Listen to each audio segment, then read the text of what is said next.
Je suis Florian Lavenu, directeur commercial et marketing de CDI Médias et Services, qui est la société qui édite et commercialise, entre autres, le titre Courrier Cadre.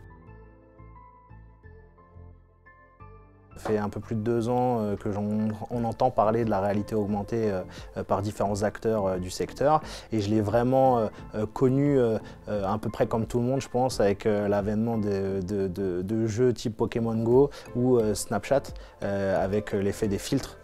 Donc c'est là où vraiment on se rendait compte sur le smartphone de ce qu'était la réalité augmentée.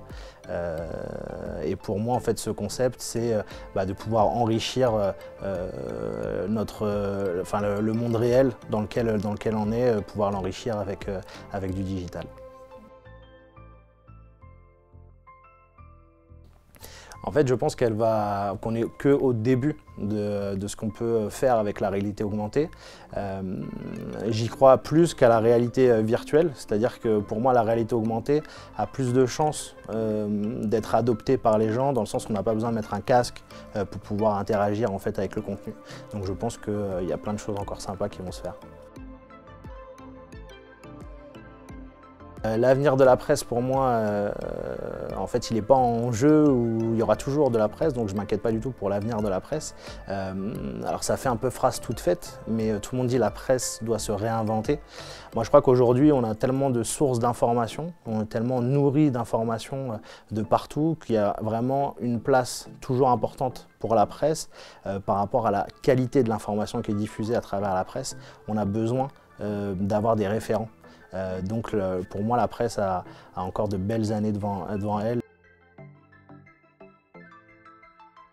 En fait, moi j'ai entendu parler de SnapPress il y a un peu plus d'1 an et demi, au moment où j'ai commencé à me rapprocher justement du groupe, anciennement du groupe Courrier Cadre. J'avais entendu parler en fait de cette technologie par mon réseau professionnel, et j'ai trouvé ça très intéressant, puisque c'était la possibilité de donner vie à du papier et de pouvoir en fait pouvoir rallonger la durée de vie de communication ou de contenu via la réalité augmentée. Donc je trouvais ça très intéressant, puisque aujourd'hui, quand on est comme nous des acteurs plutôt print, cette question de la durée de vie du papier, comment on peut l'enrichir, c'est une question qui se pose depuis de longues années. Donc pour moi, c'était une belle solution. Notre rapprochement avec SnapPress a été fait dans un timing parfait pour nous, puisqu'on était en train de sortir la nouvelle formule, de réfléchir et de concrétiser la nouvelle formule de Courrier Cadre. Donc on est reparti d'une feuille blanche, on avait changé la ligne éditoriale, changé le format du magazine, changé la charte graphique du magazine et le papier. Pour nous, c'était un complément parfait pour avoir une technologie innovante à associer à cette nouvelle formule. En plus, quand on a regardé un petit peu ce qui se faisait sur le marché, c'était la technologie la plus avancée par rapport à ce que nous on voulait faire dans le domaine de la presse. Donc la question, en fait, il n'y avait pas beaucoup d'acteurs, et pour nous, c'était la technologie la mieux. Chez Courrier Cadre, l'augmentation en fait se fait, c'est vraiment un travail d'équipe. C'est-à-dire que la rédaction, via donc la rédactrice en chef de Courrier Cadre, va plutôt définir les augmentations à placer sur le contenu, si on met une vidéo, si on met un lien vers d'autres articles. Nous, au niveau commercial et marketing, on va plutôt jouer sur la couve. Alors bien sûr, on le fait toujours en équipe, mais c'est vrai qu'on va donner des pistes de réflexion sur la couve, sur les opérations spéciales et bien sûr sur l'augmentation des publicités. On a la chance chez Courrier Cadre d'avoir en fait une graphiste qui s'est en fait imprégnée très rapidement du concept de SnapPress et qui a su augmenter très rapidement et faire des choses très jolies. Donc on a tout de suite insisté et appuyé sur ce fait-là. On est très content aujourd'hui du résultat, puisque c'est vraiment un bon équilibre entre de l'apport de contenu enrichi avec des choses qui sont plutôt un effet waouh sur la partie couverture et les publicités. En termes de retour, on a bien sûr des statistiques que je ne vais pas détailler ici, mais on s'aperçoit qu'il y a vraiment une prise en main qui commence à être réelle par les lecteurs.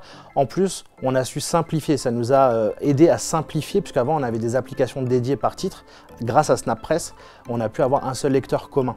Donc on a supprimé les autres applications et tout passe aujourd'hui par SnapPress pour tous nos titres. Donc le lecteur se l'approprie beaucoup plus facilement. En termes de vente, je ne peux pas dire que ça a joué sur les ventes en kiosque quoi que ce soit, mais la vérité c'est qu'aujourd'hui on est entre x2 ou x3 des ventes en kiosque par rapport à l'ancienne formule de Courrier Cadre. Alors c'est aussi dû à notre nouvelle formule, mais ça a dû jouer forcément son rôle aussi dans nos ventes.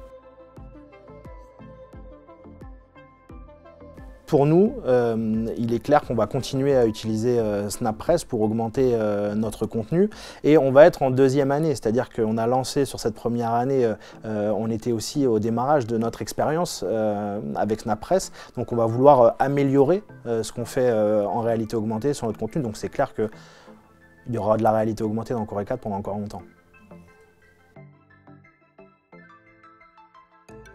Si je devais donner des conseils à d'autres éditeurs de presse pour l'utilisation de SnapPress, je dirais que ce qui est très important, c'est d'impliquer toute son équipe, que tout le monde comprenne bien quel est l'apport de cette technologie par rapport au papier, de bien former son équipe graphique, parce que en fait, ça marche la réalité augmentée quand c'est joli, quand il y a un effet waouh, on a envie de snapper, et puis bien penser à ce qu'on va vouloir mettre en contenu additionnel. C'est la clé et c'est un vrai travail éditorial, donc il ne faut pas le prendre à la légère.